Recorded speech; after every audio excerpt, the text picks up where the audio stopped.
देवा घर जाएला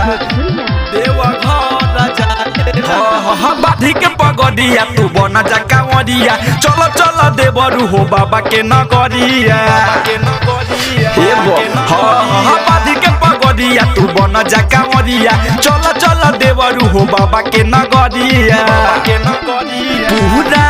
होई जाला जे भी उनका दर पे जाइला पूरा होई जाला जे भी उनका दर पे जाइला हम भइनी तैयारी देवा घर जाइला देवरू भइनी तैयारी देवा घर जाइला देवरू भइनी तैयारी।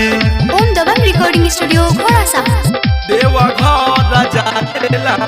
देवरू भइनी तैयारी देवा घर जाएला तू रहिया आगा देवरू हम रहब पाछे भीड़ में भुलाइब नाही धइली हाथ देवरू तू रहिया आगा देवरू हम रहब पाछे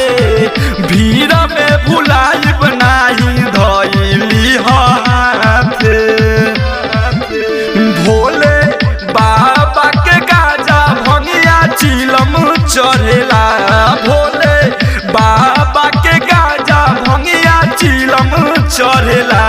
हम तो भइनी तैयारी देव घर जाएला देवरू भइनी तैयारी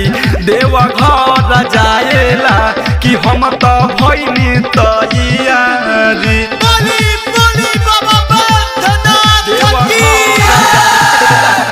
देवरू भइनी तैयारी देव घर जाएला मनयवनी से जल्दी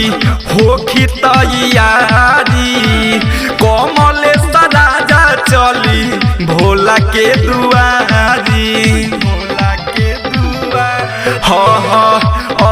मनयवनी से जल्दी होखी तैयारी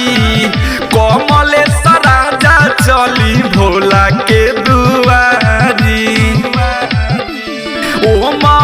पहरा का सकरी बुक गाड़ी जाएला ओमा पहरा का सकरी बुक गाड़ी जाएला कि हम तो भइनी तैयारी देव घर जाएला देवरू भइनी तैयारी देव घर जाएला कि हम तो भइनी तैयारी। ओम दबंग रिकॉर्डिंग स्टूडियो घोड़ासा।